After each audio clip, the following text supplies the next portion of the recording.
Fala galera do curso Essência, beleza? Meu nome é Bruno, a gente está na aula 3 de matemática. E nessa aula a gente vai fazer a resolução dos exercícios de função afim e de função quadrática. Para começar, a gente vai resolver um exercício 1 sobre função afim. O exercício é esse que vai aparecer aí para vocês. Um exercício do Enem que caiu em 2016. Uma cisterna de 6.000 litros foi esvaziada em um período de 3 horas. Na primeira hora, foi utilizada apenas uma bomba, mas nas 2 horas seguintes, a fim de reduzir o tempo de esvaziamento, outra bomba foi ligada junto com a primeira. O gráfico, formado por 2 segmentos de reta, mostra o volume de água presente na cisterna em função do tempo. A pergunta é a seguinte: qual é a vazão em litro por hora da bomba que foi ligada no início da segunda hora? Galera, vamos observar o gráfico que ele dá aí no exercício para vocês.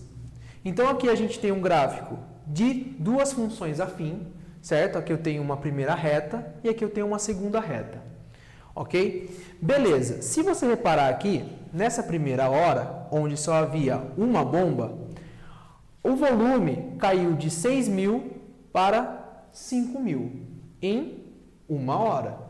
Então, ou seja, na primeira hora, onde eu tinha apenas uma bomba, eu tinha 6.000 litros.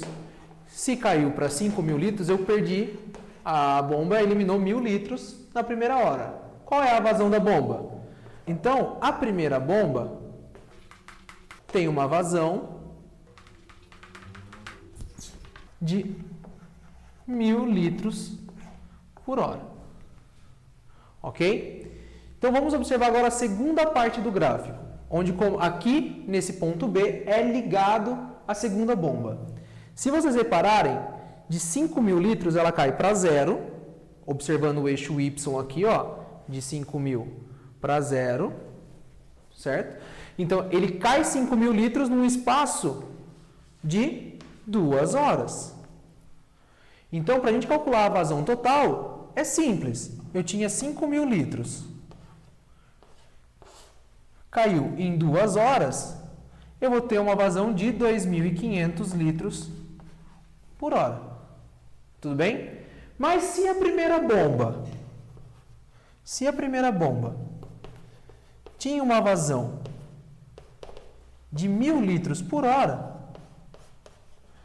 a segunda bomba, obrigatoriamente, para cumprir aqui os 2.500, né? 2.500 tira os 1.000 da primeira bomba, a segunda bomba vai ficar com 1.500 litros por hora.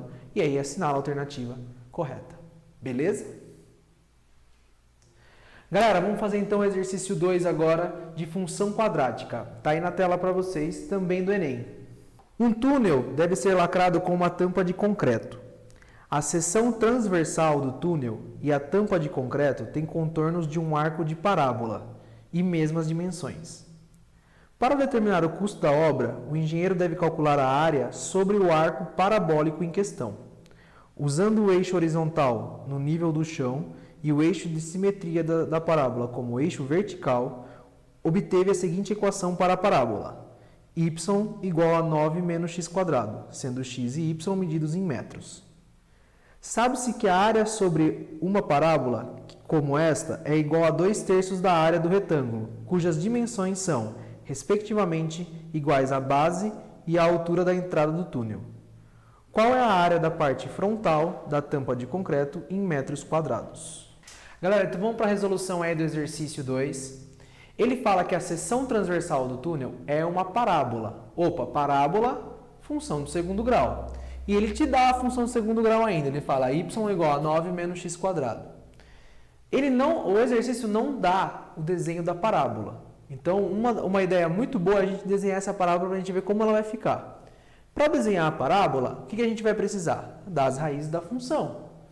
Então, as raízes da função, eu pego a função e igualo a zero.